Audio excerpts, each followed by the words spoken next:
Merci de rester avec nous ou bonsoir si vous nous rejoignez pour la suite de cette édition spéciale élection municipale. Second tour, c'est reparti pour 45 minutes de résultats, d'analyse et de réaction à chaud. Des résultats que vous pouvez retrouver sur notre site internet France 3 Hauts-de-France. Et le suspense se concentre actuellement à Lille où, selon notre estimation sortie des urnes, Stéphane Bally, le candidat d'Europe Écologie Les Verts, obtiendrait 40% des suffrages exprimés. Martine Aubry serait en deuxième position à 39,5%. Alors, on dépouille dans les bureaux de vote petit à petit. On va les retrouver Ophélie Mazur en direct de la mairie de Lille. Quelle est l'atmosphère sur place, Ophélie ? Mais écoutez, on vient d'assister à une effusion de joie, des agents municipaux qui couraient, qui s'embrassaient, criant « Martine, Martine ». Pour l'instant, officiellement, nous n'avons toujours aucun résultat, donc je ne peux pas vous confirmer la victoire de Martine Aubry, mais c'est en tout cas clairement ce qu'il se dit ici. Martine Aubry aurait gagné ce scrutin et donc elle engagerait ce soir un 4e mandat à la tête de Lille. Mais il est encore assez difficile pour le moment de vous en dire plus. On sent de la fébrilité, je vous le dis depuis le début de cette soirée, et de la joie ici. Il faudra évidemment affiner ces résultats. Il y a encore quelques minutes, on nous disait, selon certaines sources, que 3 bureaux restaient à dépouiller. 3 bureaux qui ont peut-être fait basculer le résultat en faveur de la maire socialiste sortante. Je reviens vers vous dès que j'en sais un petit peu plus. Il se dit en tout cas que Martine Aubry pourrait venir proclamer les résultats définitifs. Merci beaucoup Ophélie. Une effervescence que l'on ressent jusque sur ce plateau. Alors on va aller voir comment ça se passe du côté des Verts. On rejoint Simon Colaone. Vous devez être à proximité du QG de Stéphane Bally. Alors est-ce qu'on fait la grimace ou pas là-bas ? Alors écoutez, nous, on s'est déplacé en fait, on a quitté le siège d'Europe Écologie pour se rendre justement devant la brasserie où justement Stéphane Bally et son équipe sont attendus d'une minute à l'autre parce qu'effectivement on s'approche des résultats définitifs. Pour l'instant c'est le flou le plus total ici, tout le monde attend, espère que leur candidat va l'emporter, mais pour l'instant aucune information véritable ne filtre. On sait que c'est très serré et a priori Stéphane Bally donc devrait arriver d'une minute à l'autre dès lors qu'il aura tous les résultats, que l'ensemble des bureaux seront dépouillés. Donc ambiance qui monte ici devant cette brasserie où on attend justement la tête de liste Europe Écologie Les Verts. Oui, on voit pas mal de visages assez fermés. Merci beaucoup Simon. Nous ont rejoint sur ce plateau Jean-René Le Cerf, le président du département du Nord. Bonsoir. Bonsoir. Sébastien Huy qui est toujours avec nous. Et enfin Thierry Pochet. Bonsoir. Merci bonsoir. d'être là. Vous étiez candidat auprès de Marc-Philippe Daubresse donc au premier tour à Lille. Alors tout d'abord, une réaction à ce qui se passe ce soir à Lille. C'est quand même assez inédit. Il faut rester patient, rester prudent. Tout à fait. C'est, je crois, du jamais vu sur l'île, du jamais vu dans une ville aussi importante. Et la première réaction, c'est une consternation devant un nombre de votants dérisoire. Ça interpelle l'ensemble des élus, mais ça doit interpeller aussi les citoyens, parce que le suffrage universel, il n'est pas fait pour les chiens. Photo Covid ou pas seulement ? Oh non, pas seulement. Enfin, si le Covid, il n'empêche pas effectivement à la fête de la musique qui est un monde fou. Il n'empêche pas à Maubeuge, lorsque j'étais allé manifester avec Arnaud Decagny, le maire de Maubeuge, qu'il y a un monde fou. Donc le Covid, il a bon dos. Il y a un problème démocratique qui se pose dans notre pays, et je crois que tous les partis politiques qui sont essentiels, qui concourent à l'expression du suffrage, comme le dit la Constitution, doivent aujourd'hui se placer devant cette problématique.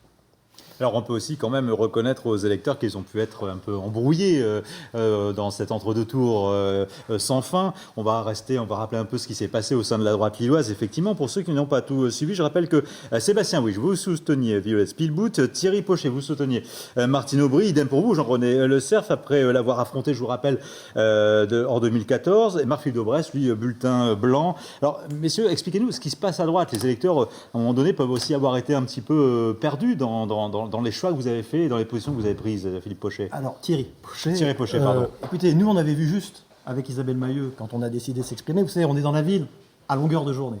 Donc, on savait très bien qu'il y avait un vrai duel qui se présentait face à nous. Et nous avons fait le choix de soutenir Martine Aubry pour un certain nombre de raisons que nous avons expliquées à l'époque, parce que nous pensions qu'elle était la mieux armée pour affronter la crise économique qui va démarrer malheureusement très prochainement et de façon certaine, et que deuxièmement, on pensait qu'on était plus éloigné au niveau du projet des Verts que de Mme Aubry. Bon, voilà, donc on a choisi... que vous choisi... qualifiez de fou dangereux. Fou furieux. Mais bon, ça fait... L'élément est ressorti à plusieurs reprises. En fait, c'est sorti d'une réunion qui a eu lieu il y a 8 mois à Sciences Po, où j'ai été conspué et insulté parce que j'avais osé dire à une candidate verte « mademoiselle », au lieu de dire « madame », si vous voulez, ce qui est un crime évidemment impardonnable. Et donc, ce jour-là, la réaction a été telle que c'est l'impression que ça m'a donné de la part de certains colistiers. Stéphane Bally est quelqu'un de tout à fait modéré. Il y en a de nombreux dans leur équipe qui sont des gens tout à fait modérés. Mais voilà, c'était un exemple de ce que j'avais pu vivre une journée. Jean-René Le Cerf. Un petit mot encore à ajouter. Oui. Que bon, moi, j'ai pas trop bien compris le soutien de Sébastien, que j'apprécie beaucoup par ailleurs. Il a été mon chef de file à l'époque. Mais bon, Sébastien arrive 3 jours avant le premier tour avec des raisons qu'il a expliquées qui ne sont pas compréhensibles pour les gens qui vivent à Lille. Et il est clair. Et je pense d'ailleurs qu'il était tout seul à prendre cette décision, puisque les LR de la ville de Lille m'ont dit qu'ils n'avaient été absolument pas consultés. Donc moi, je pense que ça a dû effectivement créer un doute, certainement, dans l'esprit des électeurs. Mais nous, on a joué notre rôle de lanceur d'alerte, et je pense qu'on a probablement été entendus. En ne suivant pas le mot d'ordre du président de la Fédération du Nord. Mais moi, je ne suis pas chez LR, madame. Isabelle Maillot non plus. Et tous les gens qui étaient avec nous sur la liste d'un autre livre, certains étaient chez LR, effectivement, et ils étaient d'accord avec la décision que nous avons prise. Nous avons consulté les gens avec Isabelle Maillot avant de prendre cette décision. Jean-René Le Cerf, votre décision de soutenir Martine Aubry était prise avant même le premier tour, dit-on. Et comment peut-on soutenir Martine Aubry quand on l'a combattue pendant quasiment 20 ans? Est-ce que vous considérez que, alors qu'il y a 20 ans, quelqu'un comme Alex Türk faisait encore des scores de l'ordre de 30%, aujourd'hui la droite à Lille, c'est fini? Et vous savez, il y a eu un Big Bang colossal dans toute la vie politique française avec l'élection du président de la République actuelle. Prenez une ville comme Tourcoing, la ville de Jean-Pierre Balduic, qui n'a plus un seul conseiller municipal socialiste à Tourcoing. Donc ce Big Bang a amené effectivement des recompositions politiques qui, à mon avis, seront la recomposition de demain. Et il y a des gens qui étaient adversaires depuis très longtemps et qui constatent aujourd'hui qu'il y a beaucoup plus de choses qui les rassemblent que de choses qui les divisent. Moi, comme leader de l'opposition, si j'avais pas eu la police municipale et l'armement de la police municipale et peut-être un soupçon de vidéoprotection, je me demande vraiment pourquoi je n'aurais pas voté jusqu'au budget de Mme Aubry. Donc, mais là, comment les électeurs peuvent s'y retrouver ? Mais les électeurs, ce sont les électeurs, si vous voulez, qui ont fait battre à la fois François Fillon, le candidat socialiste, M. Hamon. Les électeurs, c'est eux-mêmes qui ont généré effectivement la nouvelle donne. Je disais à Mme Aubry il n'y a pas si longtemps, qui n'est pas très proche du président Macron, que le président, c'était un enfant de la droite et de la gauche, de LR d'un côté et puis du Parti socialiste de l'autre. C'est bien l'échec de ces deux grandes formations, qui n'est pas une bonne chose pour la démocratie, ni pour mon ancien parti, ni pour le Parti socialiste, qui a créé effectivement le problème. Et le problème, il est colossal. Prenez par exemple la région. Xavier Bertrand passe son temps à me dire j'ai une assemblée où il n'y a plus aucun débat démocratique. L'absence totale de la gauche à la région est une véritable catastrophe, comme serait catastrophique l'absence totale des libéraux et des gaullistes. Alors, on va reprendre ce débat dans un instant. Tout d'abord, priorité aux résultats avec vous, Christelle Massin. Oui, alors Virna, quelques résultats. On commence avec Villeneuve d'Ascq. Je ne sais pas si les chiffres vont s'afficher. Je ne pense pas qu'on ait les chiffres de Villeneuve d'Ascq. Mais voilà, on commence avec la ville de Douai, une quadrangulaire à Douai. C'est la réélection, vous le voyez, de Frédéric Chéreau avec plus de 41,3% des suffrages. Deuxième mandat donc pour Frédéric Chéreau. Voilà, j'attends la ville à suivre pour ces résultats qui nous parviennent de minute en minute. Voilà, et ce soir, on vous parle également d'Hesdin avec Mathieu Demonchaux qui l'emporte très largement avec plus de 77,6% des suffrages. Il avait réussi un très bon score aussi au premier tour. Il le conforte ce soir en l'emportant sur la liste de Philippe Durier.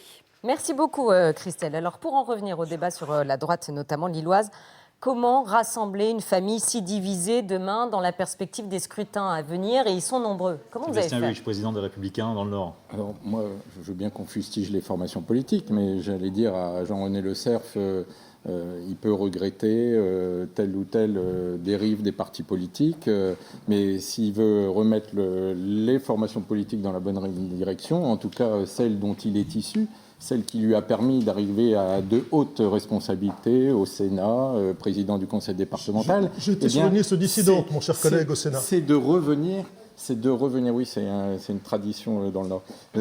C'est de revenir dans la formation politique pour donner une impulsion dans la direction qu'il souhaite et qu'il trouverait positive plutôt que de l'avoir quittée. Dès qu'elle redevient gaulliste, je suis d'accord. Elle est gaulliste. Bon. Aujourd'hui, le président Christian Jacob est gaulliste. Alors, tu as pu t'éloigner parce que le président précédent ne te convenait pas, mais moi, j'ai préféré rester dans cette formation politique et essayer de l'animer de l'intérieur pour qu'elle reprenne la bonne direction. Et je pense que c'est comme ça qu'on pourra reconquérir le cœur des électeurs. C'est en ayant nos grands élus qui font partie de leur formation politique et qui redonnent cette impulsion nécessaire. Quant à la position que j'ai prise pour Lille, j'ai voulu prendre la position de la cohérence. Nous avons, pour parler que de Martine Aubry, mais il y a une histoire bien avant, nous avons combattu Martine Aubry pendant 3 mandats. C'est la 4e élection contre laquelle nous nous présentons contre elle. Et donc, il était incohérent pour nos électeurs de leur dire qu'il fallait voter Martine Aubry au 2e tour, alors qu'il y a eu ces combats depuis de nombreuses années.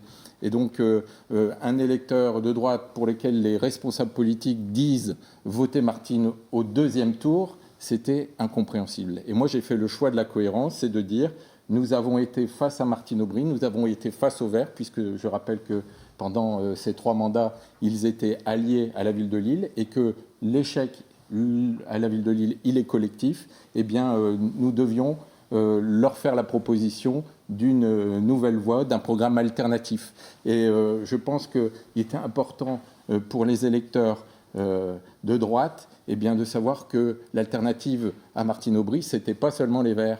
Et donc, il y avait une 3e liste avec lesquelles on pouvait se retrouver sur un certain nombre de points du programme. Je l'ai dit tout à l'heure. On va regarder une image étonnante. Restez avec nous.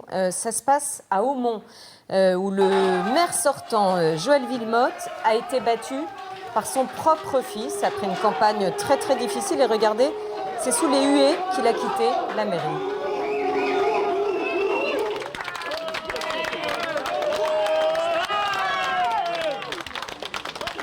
En fait, on a fait une campagne depuis 8 mois qui a été une campagne constructive, positive, une campagne avec un vrai projet, avec une vraie ambition pour la ville. Et donc je suis content que ce projet ait réuni la majorité des habitants. Je suis content aussi d'avoir une belle équipe avec moi. On a essayé de faire une campagne la plus digne et la plus respectueuse dans un contexte personnel qui, comme vous le savez, était pas des plus simples. Mais c'était une envie que j'avais en tant que personne de porter un projet pour la commune avec une équipe. Et c'est ça qui m'a animé pendant toute la durée de la campagne. Entendre Stéphane Wilmotte, donc élu à Aumont contre son propre père. Des images de Aumont assez incroyables. Jean-Louis Manant, je me tourne vers vous. Racontez-nous un peu l'histoire de cette dynastie Wilmotte. D'abord, c'est une histoire triste. C'est un père et un fils qui se déchirent. Moi, j'ai eu les deux, Stéphane et Joël, au téléphone pendant l'entre-deux tours et tous les deux étaient apparemment très tristes de cette situation et ils avaient l'air absolument pas heureux de ce qu'ils étaient en train de vivre. Alors, Joël Wilmotte, c'est un personnage. Il est maire depuis 1989, il a 72 ans. Il est passé du PS vers l'UMP en passant par le parti de Charles Pasqua. Depuis 1989, il règne en maître sur cette ville d'Aumont. Il est d'ailleurs aimé des gens d'Aumont puisque depuis 1989, depuis 30 ans, il n'a jamais eu besoin d'un deuxième tour. Et finalement, dans cette élection en 2020, c'est d'abord son fils qui le met en ballottage pour un deuxième tour et puis ensuite qui va le battre aujourd'hui.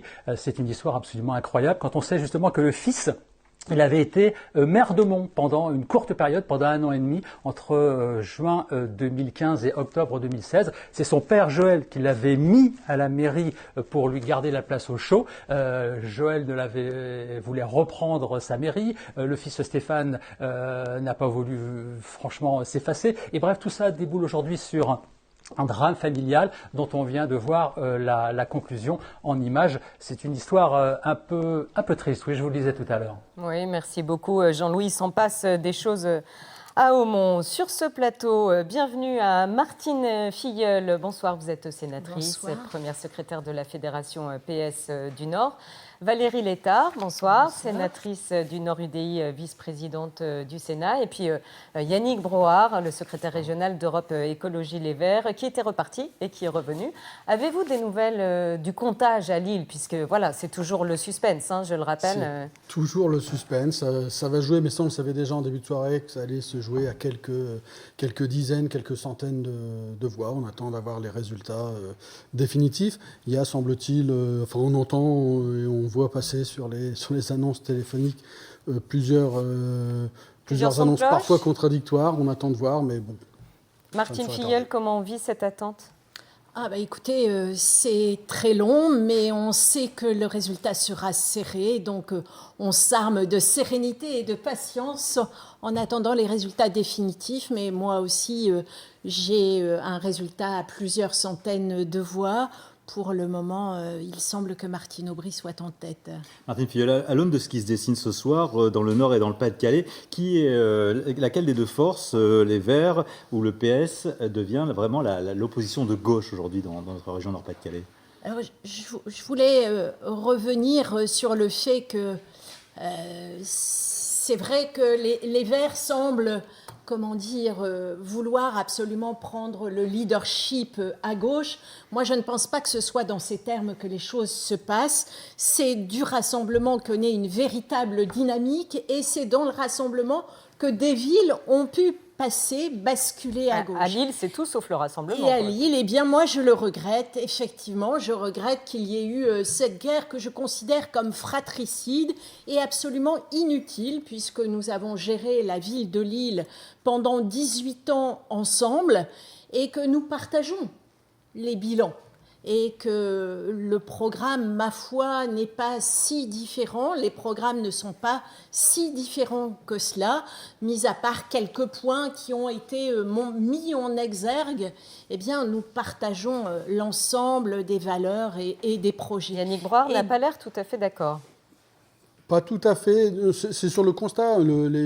Europe Écologie Les Verts n'a pas comme ambition de prendre le lead à gauche, comme vous venez de le dire. Nous, ce qu'on veut, c'est rassembler les écologistes. Et ce qu'on veut faire, c'est faire avancer et gagner l'écologie. C'est pas forcément prendre le lead à gauche. Sur les programmes, alors, est-ce qu'il y a tant de différences entre ceux des deux manifestement, candidats? les points d'achoppement étaient tels qu'il n'y a pas eu d'accord possible, en tout cas sur l'île. Dans d'autres communes, dans d'autres situations, ça a pu se faire. Mais les endroits où ça a pu fonctionner, où ça a pu se faire, ce sont justement les endroits où on a mis le projet en avant. Mais quoi qu'il en soit, un parti socialiste qui s'érode, qui n'avait pas de tête de liste à Roubaix, à Tourcoing, à Dunkerque, ça paraît invraisemblable que le Parti socialiste se soit effacé à ce point dans ce scrutin. Je voulais revenir sur la stratégie des Verts dans le Nord, à Lille, même dans la région Nord-Pas-de-Calais. On se souvient de la stratégie de Sandrine Rousseau qui, dans des circonstances particulièrement difficiles, avait maintenu sa candidature. Sandrine Rousseau, ancienne porte-parole d'Europe Écologie Les Verts. Aux élections régionales, avec les conséquences que l'on sait. Et moi, je soutiens la thèse, ou l'hypothèse en tout cas, qu'il y a vraiment une stratégie identitaire et de revendication d'autonomie des Verts dans le Nord qui n'a pas permis le rassemblement. Et ça, je pense que c'est important de le souligner. On va continuer d'en parler. Avant cela, on les attend tous. De nouveaux résultats, Christelle Massin, nous attendent. Oui, et Villeneuve-d'Ascq, on y vient cette fois sans surprise. La liste de Gérard Caudron, très loin devant ce soir. Gérard Caudron qui va entamer son 7e mandat de maire. On retiendra aussi la faible participation. Aujourd'hui, seulement 28% de participation. Direction Wimereux dans le Pas-de-Calais. Une campagne houleuse marquée par des affaires judiciaires. La liste de Jean-Luc Dubal a inversé les scores du premier tour. C'est le candidat donc d'hiver droite qui l'emporte sur Aurélien Portuez qui avait pourtant une très nette avance le 15 mars. Et puis un dernier résultat avec Marle Lémine qui reste à gauche. Éric Édouard et sa liste d'hiver gauche qui l'emporte avec 47,4% des suffrages, 2 points seulement devant celle du Rassemblement national. Merci beaucoup Christelle. On va partir au Touquet retrouver Mathieu Rapez. Je le rappelle, au Touquet, c'est Daniel Fasquelle, le trésorier des Républicains, qui a réussi à récupérer les clés de la mairie. Il était seul contre une autre liste qui avait réuni les 3 autres candidats du premier tour. Mathieu Rapez, vous vous trouvez aux côtés de Daniel Fasquelle. En compagnie de Daniel Fasquelle, ma première question, soulagement, joie, quel est un peu votre sentiment après cette élection? Écoutez, une joie immense parce que les Touquetois m'ont fait à nouveau confiance pour poursuivre le renouveau du Touquet Paris-Plage. Il y a eu un gros travail qui a été fait depuis 12 ans, tous les observateurs le savent, le Touquet s'est embelli, le Touquet est plus dynamique, plus solidaire aussi. Et devant les moments difficiles que nous allons vivre du fait de la crise sanitaire et de la crise économique qui est quand même là et qui va s'installer, il était nécessaire que je puisse me remettre pleinement à la disposition du Touquet des Touquetois. C'est ce que je leur ai proposé. Ce soir, Alors une élection très serrée, pourquoi? Parce que j'avais quand même 3 listes contre moi, on partait de 62-38. En plus mes adversaires s'étaient coalisés et avaient le soutien d'En Marche et du président de la République. Malgré tout, je gagne. Vous regrettiez, on l'a entendu de votre discours, ça vous a... Oui, parce que j'ai toujours regretté que M. Macron, qui est résident secondaire ici, on n'imagine pas Nicolas Sarkozy se mêlant des élections municipales là où là où il est résident secondaire, où là il a l'habitude de partir en vacances, ou Général de Gaulle se mettant des élections municipales à Colombey les 2 églises. Moi j'ai beaucoup de respect pour le président de la République, c'est une chance d'avoir le président de la République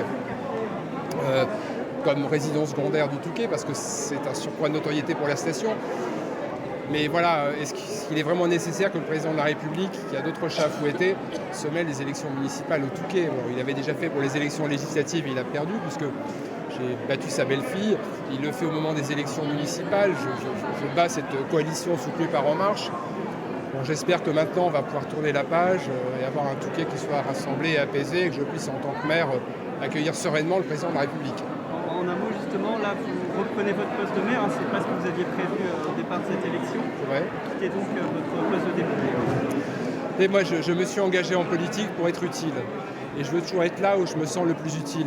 Et c'est vrai qu'avant la crise sanitaire et économique, j'avais proposé un duo avec Anthony Jouvenel, qui aurait été maire, et moi député, parce que je pensais que c'était la bonne solution à ce moment-là. Mais après la crise sanitaire, moi qui ai eu à surmonter la crise de 2008, alors maire du Touquet, à la demande de mon équipe et à la demande des Touquetois, j'ai fait un choix qui est un choix important, le choix de quitter mon mandat de député pour reprendre le poste de maire et pour, avec une équipe en partie renouvelée, relancer la station, surmonter cette période de crise.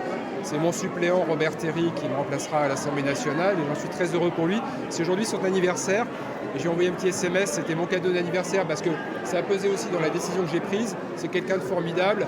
Il mérite, lui qui a été déjà élu maire, conseiller départemental, de siéger maintenant à l'Assemblée nationale. C'est son bâton de maréchal et j'en suis vraiment très heureux pour lui.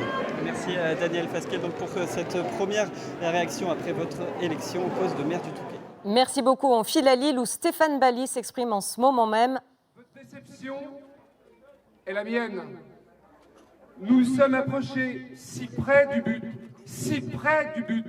227 voix. À une poignée de voix, nous n'avons pas gagné.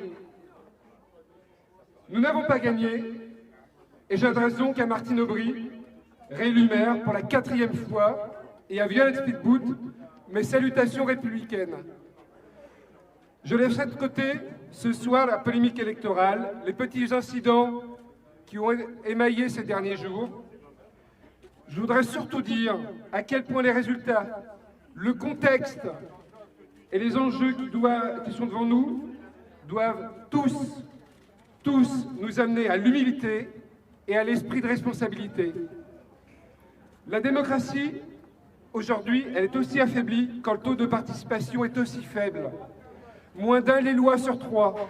Ce soir, Madame Aubry a été élue par 12% des inscrits, 7% des Lillois. Alors oui, le vent du changement a soufflé.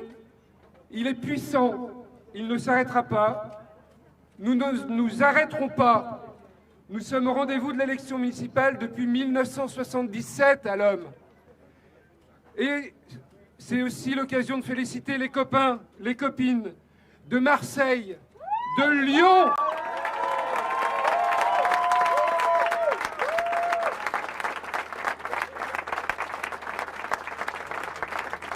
de Strasbourg, face à une candidate PS qui s'était maintenue, à Tours, à Besançon, et la liste, elle n'est pas complète. Nous sommes et nous serons donc 11 élus engagés, j'allais dire 11 élus déterminés. Comme depuis 20 ans, on accompagne sans réserve tous les projets qui contribuent à la transition écologique, sociale et démocratique. Il nous reste 10 ans pour agir. On n'a donc plus une seule minute à perdre. C'est pourquoi nous serons sans concession contre les projets qui perpétuent le vieux monde, contre les recettes qui nous font échouer. Un point, et je veux le dire tranquillement mais fermement, ce soir, il n'y a donc pas de majorité politique à Lille pour aménager la friche Saint-Sauveur.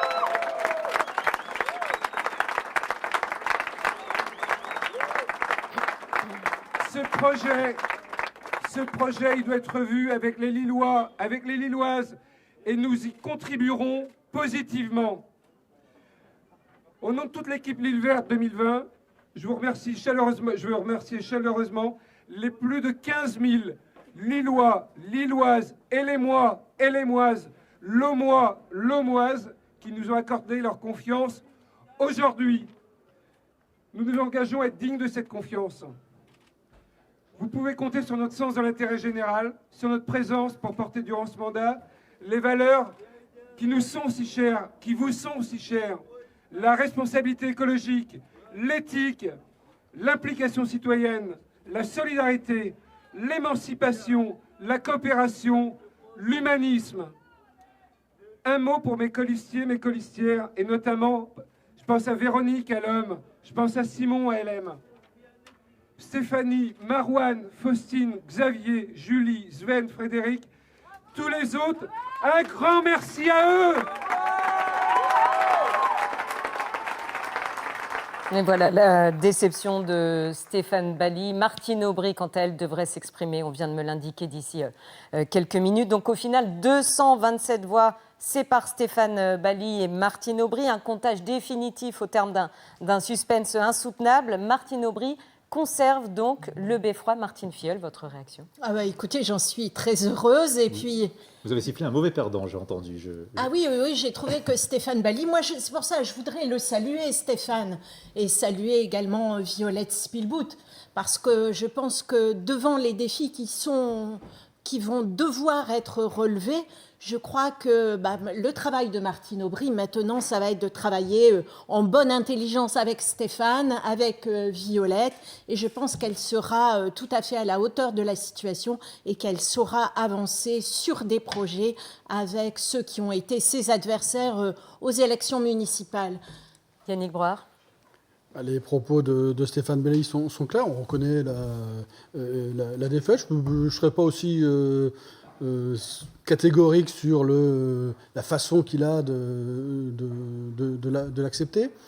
Une chose est sûre dans son discours, c'est qu'il faudra compter sur les 6 prochaines années sur les mobilisations écolo, à commencer, il l'a rappelé, sur la question de la friche Saint-Sauveur. Quant à une une volonté, un souhait de travailler dans le sens le plus large possible. C'est pas forcément la méthode de travail qu'a pu montrer Martine Aubry, ce que d'ailleurs beaucoup lui reprochaient, d'avoir une vision un peu personnelle du pouvoir en tant qu'élu. Donc on verra si les choses peuvent changer, si chacun peut apporter et défendre ses positions, eh bien prenons-en acte. On peut après émettre certains doutes que l'avenir nous dira s'il était de bon ton de les avoir ou pas. Valérie Létard, vous souteniez Violette Spielbout ici à Lille. Comment vous réagissez à cette soirée assez incroyable qui se déroule ici? Pour tout vous dire, l'UDI soutenait Violette Spielbout. Je suis membre de l'UDI et j'étais même la présidente fondatrice de l'UDI dans le Nord. Mais pour ma part, j'avais découragé Nicolas Lebas d'aller dans ce combat parce que je ne soutenais pas, en tout cas, un partenariat avec La République En Marche, avec le gouvernement. Excusez-moi, je vous interromps. Martine Aubry arrive à la mairie. Je pense qu'elle va proclamer les résultats. Voilà. Effectivement, Virna, je ne sais pas si vous m'entendez, mais effectivement, Martine Aubry est venue devant le public, la foule, hein, vous le voyez en ce moment réunie à l'Hôtel de Ville. Elle va effectivement monter sur la tribune d'un instant à l'autre pour proclamer les résultats. 227 voix seulement la séparent de son adversaire écologiste. Donc jusqu'au bout, hein, ça a été vraiment un deuxième tour assez fou ici, jusqu'au bout, un énorme suspense. Et je vous laisse regarder cette image. Martine Aubry est en train de monter à la tribune. On a vécu ici une effusion de joie, hein, vous l'imaginez, à l'Hôtel de Ville. Et elle va prendre la parole maintenant.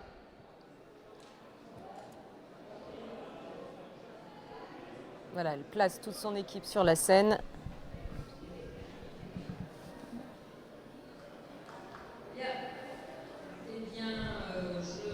En attendant que Martine Aubry prenne la parole, Valérie Létard, vous nous disiez que vous, finalement, vous ne souteniez pas Violette Spielbout. L'UDI soutenait... a donné son investiture à la demande de Nicolas Lebas à Violette Spielbout, mais pour ma part, nous n'avions pas de candidat, effectivement, lors de cette campagne municipale de Lille, mais tout en reconnaissant la nécessité d'avoir un vrai combat écologique pour l'écologie dans notre pays, il me semble qu'à un moment où nous allons devoir affronter la plus grave crise que l'on ait connue depuis très longtemps, la question de mettre en responsabilité dans de grandes métropoles, comme c'est le cas partout ailleurs, et je félicite les Verts pour leur prouesse, je les félicite, mais je m'interroge énormément, et c'est vrai que mon souhait c'était de ne pas disperser les voix, que Martine Aubry puisse gagner cette élection, parce que je pense que les métropoles vont avoir un rôle déterminant dans la relance économique du pays, et que je ne suis pas certaine qu'aujourd'hui le mouvement que représentent les Verts puisse mettre la dynamique immédiatement en place. Et ça m'interrogeait. Et je n'étais donc pas d'accord sur tout ce qui concourait à faire perdre Martine Aubry. On va en reparler tout de suite. On va voir ce qui se passe à la mairie de Lille, si vous voulez bien.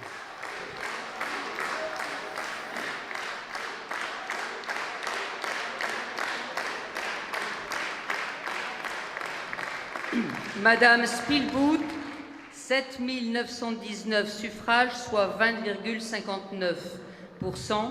Madame Martine Aubry et la liste sont donc élus majoritairement sur la commune.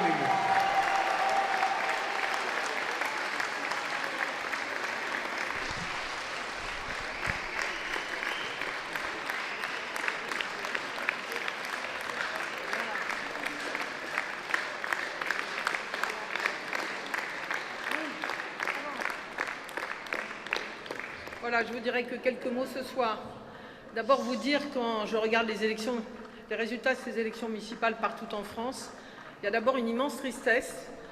Pour moi, qui me suis engagée dans le syndicalisme, dans l'associatif et en politique depuis maintenant très longtemps, comme certains me l'ont rappelé, une très grande tristesse de voir ce taux d'abstention.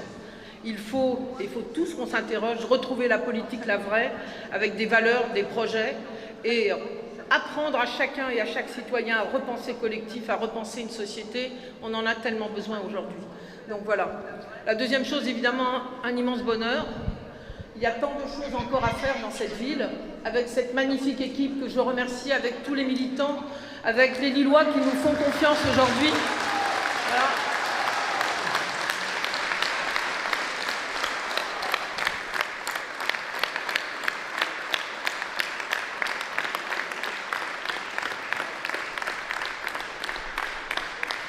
Oui, tellement de choses à faire dans cette crise qui s'annonce encore plus forte pour réduire les inégalités sociales. Je n'ai jamais oublié ce qui est le fondement de mon engagement et pour évidemment aller encore plus vite dans la transition écologique. Je voudrais dire que cette abstention, elle est énorme alors que tous les candidats, et je salue toutes les équipes et tous les candidats ont fait une grande campagne, sont allés partout. Et il faut redire cela pour se dire que faire de la politique aujourd'hui, c'est pas simple et l'engagement de chacun doit être respecté. Je voudrais dire aussi que j'ai entendu, j'allais dire je le savais, mais je l'ai entendu encore plus fort, le message partout en France sur la nécessité de cette transition écologique. C'est ma conviction. Croyez bien que nous tous ici, et je le dis particulièrement à Stéphane Bally et à ses colistiers, nous n'oublierons pas ce qu'on dit partout en France et ici, à Lille, les 39% des Lillois qui ont voté pour eux, même si je pense que les 40% qui ont voté pour nous sont aussi favorables à la transition écologique. Voilà, je crois qu'il faut aussi le dire aujourd'hui.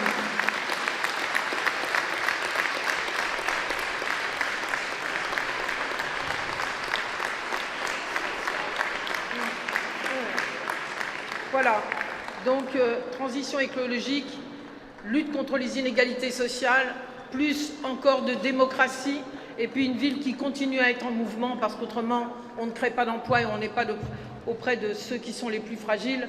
Voilà ce qui va constituer notre travail pour les 6 ans qui viennent, encore une fois, en essayant de faire en sorte que tous ceux qui se sont exprimés aujourd'hui puissent effectivement continuer à travailler pour l'île, parce qu'on a tous cette passion pour la ville. Voilà, je m'arrêterai là, mais je voudrais remercier tous les agents de la ville qui ont permis à la fois l'organisation dans les bureaux de vote, dans des conditions exceptionnelles de sécurité, je crois qu'il faut le dire. Et puis voilà donc pour la tristesse et le bonheur de Martine Aubry. Tristesse face au taux d'abstention et puis bonheur d'avoir été réélu pour ce 4e mandat. On va retrouver tout de suite Simon Colaone auprès de Stéphane Bally. Bonsoir à tous les deux. Et oui. Effectivement, Stéphane Bally qui est donc à mes côtés. Vous venez donc de vous exprimer devant vos soutiens, devant les militants. Beaucoup de visages fermés, beaucoup de déceptions ce soir. Si près du but. Si près du but, oui, de la déception. Mais une campagne formidable. Une campagne où on a hissé le niveau de l'écologie à Lille à un niveau jamais atteint, un niveau historique. Une campagne d'ailleurs inédite dans son format, dans sa longueur. Voilà, a eu finalement une poignée de voix. Oui, ce soir, on échoue. Mais j'ai aussi pensé finalement à tous les copains qui ont réussi dans d'autres villes en France, les copains lyonnais, marseillais, à Annecy, à Strasbourg. Oui, voilà, une déception. Mais le début de quelque chose, c'est ça? Mais le début, oui. Maintenant, finalement, 11 élus, finalement, plus d'élus que dans le mandat qui s'achève, et des élus qui seront constructifs, mais qui seront d'opposition, oui, qui seront prêts à contribuer quand ça va dans le bon sens et à s'opposer fermement quand évidemment ça ne va pas dans le sens d'une transition écologique pour la justice sociale. Sauf qu'effectivement vous serez dans l'opposition, ça veut dire que vous n'aurez pas forcément beaucoup de droit de regard sur ce qui va être décidé par la majorité. C'était déjà le cas ou est-ce que là, ça constitue un véritable changement? Nous serons dans l'opposition. Nous serons dans l'opposition à porter la voix des plus de 15 000 Lillois, Lilloises qui, aujourd'hui, ont glissé un bulletin Lille Verte 2020 pour changer. Donc oui, on a ce devoir de porter leur voix durant les 6 prochaines années. Très bien, merci beaucoup en tout cas Stéphane Bally pour cette réaction. Et donc voilà, qui est donc arrivé à 227 voix de Martine Aubry. Merci beaucoup. Merci beaucoup. Et tout de suite, on va rejoindre le député de la France Insoumise, coordinateur du mouvement, Adrien Quatennens. Bonsoir. Tout d'abord, comment réagissez-vous à cette information, ce score tellement serré à Lille, alors que la France insoumise n'avait pas appelé à voter contre l'un ou l'autre. C'était contre Violette Spilbout. En effet, la France insoumise avait laissé le soin à Martine Aubry et Stéphane Bally d'exposer leur programme à nos électeurs, qui ont pu faire un choix en conscience. Et Julien Poix s'était positionné sur les lettres que nous avions reçues de l'un et l'autre des deux candidats. En tout cas, ce que je vois ce soir, c'est que dans beaucoup de grandes villes de France, les résultats étaient extrêmement serrés. Et plutôt que de tirer des conclusions politiques ou de faire une analyse politique un peu à l'ancienne des résultats du scrutin de ce soir, moi, et je viens d'entendre le discours de Martine Aubry, que je félicite d'ailleurs pour sa victoire ce soir, je viens d'entendre dans son discours la tristesse face à l'abstention, et c'est vrai que c'est sans doute le phénomène qui doit le plus nous interpeller ce soir. Nous sommes en train de commenter toutes et tous une élection à laquelle n'ont participé que 40% des Français. Ça veut donc dire que cette greffe des urnes s'aggrave, puisque l'élection municipale était quand même une élection où les Français habituellement participer plus que pour les autres scrutins, eh bien, il n'y a guère plus maintenant que l'élection présidentielle qui semble à enjeu parce que tous les autres scrutins paraissent pour les Français comme inadaptés à répondre à leurs besoins quotidiens ou aux changements de trajectoire auxquels ils aspirent. Voilà ce que je veux dire d'abord ce soir. Et pour nous, c'est bien le signe de la nécessité de changer en profondeur les institutions. Cette abstention, elle n'est pas passive, c'est une abstention active qui dit quelque chose et en substance, s'il fallait la résumer, elle nous dit puisque c'est ainsi, débrouillez-vous sans nous, nous n'en voulons plus. Je crois qu'il est temps pour le peuple de pouvoir redéfinir cette règle du jeu à laquelle il ne consent plus, et il pourrait le faire par une assemblée constituante pour passer à la 6e République, car on voit bien ce soir encore combien cette 5e République est agonisante. Pour le reste, j'ai remonté votre fil Twitter jusqu'à début juin, comme je le fais pour l'ensemble des personnalités politiques que je reçois. Vous avez publié beaucoup d'appels en faveur des soignants, contre le racisme, les violences policières ou la politique du gouvernement, mais pas un mot sur les municipales. Pourquoi vous êtes mis en retrait comme ça ? Vous savez, les élections municipales, nous y avons participé avec la France insoumise dans une forme nouvelle que je résume en parlant de fédération populaire, c'est-à-dire que plutôt que de planter le drapeau de la France insoumise dans toutes les communes, nous avons choisi, parce que nous avions bien conscience de l'abstention considérable et de ce qu'elle signifiait, des formes nouvelles, des façons de faire de la politique qui sont certes différentes. Nous avons participé à beaucoup de coalitions citoyennes. D'ailleurs, plusieurs sont victorieuses ce soir. On peut parler de Tours, on peut parler de Lyon, on peut parler de Grenoble. Bref, il y a beaucoup d'endroits dans lesquels nous avons participé, non pas avec le drapeau insoumis fièrement arboré, mais avec la volonté de faire en sorte véritablement que le citoyen reprenne part et reprenne voix au chapitre dans la politique. Donc c'est une manière nouvelle pour nous de faire de la politique. Je crois que ce soir, franchement, on le voit bien au vu des résultats, au vu de l'abstention considérable, c'est pas le moment d'avoir des réflexes boutiquiers et de compter simplement les points, surtout dans un océan d'abstention comme celui que nous connaissons. Merci beaucoup, Adrien Quatennens, d'avoir accepté et pris du temps pour répondre à nos questions ce soir. Pierre, excusez-moi, mais vous prenez le cours, je buvais vos paroles. C'est bien, vous avez raison. Vous avez rejoint M. Dumont, on entendait tout à l'heure les classiques de la droite lilloise qui expliquaient les raisons de l'étiolement et des divergences de points de vue au sein des Républicains. Vous qui êtes en charge, qui êtes dans les instances des Républicains dans le Nord, quel regard vous jetez, vous, sur ces dissensions, sur toutes ces différenciations qui se sont cruellement faites jour sur ce plateau il y a un instant? Déjà une déception, savoir que la droite sera absente du conseil municipal de Lille, ville de naissance du général de Gaulle, qui est au fondement de tous notre engagement politique, c'est dramatique. C'est dramatique, et aussi peut-être parce que la droite lilloise n'a pas su se renouveler. Quand on prend des villes ailleurs en France, ailleurs même dans la région, nous avons su renouveler nos candidats, renouveler nos idées, et ça a pu permettre soit de remporter des communes, soit de gagner largement au premier tour. Quand nous gagnons en 2008, c'est la ville de Calais, avec Natacha Bouchard, on le fait sur un programme qui est pragmatique, mais qui est populaire également. Quand je gagne en 2014 la commune de Marc-en-Calaisis de 11 000 habitants, puis la circonscription qui avait jamais été à droite, hormis en 1993, c'est parce qu'on le fait sur des idées nouvelles, sur des visages nouveaux aussi.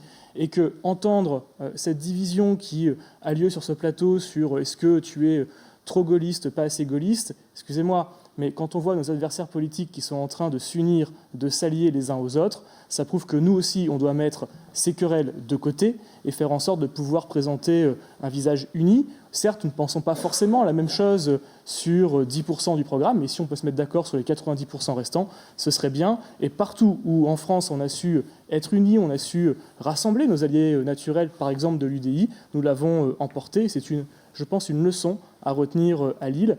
Et sur tous ces appels, qui étaient des appels que j'ai trouvés assez pathétiques en réalité, d'appeler à voter pour un tel ou un tel, moi, ce que je pense, c'est que quand on perd une élection à 8,5%, on n'a juste pas donné de consigne de vote parce que ce sont les électeurs qui sont propriétaires de leur vote et en aucun cas les formations politiques, surtout qu'elles sont incapables de se qualifier au deuxième tour. Et alors, avant de nous quitter un petit moment, je vous rappelle les principaux enseignements de cette soirée. Donc, Martine Aubry, réélue donc à Lille avec 227 voix d'écart avec Stéphane Bally pour les Verts. Ludovic Pajot, qui l'a emporté pour le Rassemblement national à Bruay-la-Buissière. Guillaume Delbarre, élu à Roubaix. Gérard Caudron à Villeneuve-d'Ascq. Et ça passe pour Daniel Fasquelle au Touquet. Voilà, on se quitte 15 minutes. On se retrouve à 22h15 pour la suite. Place au plateau national.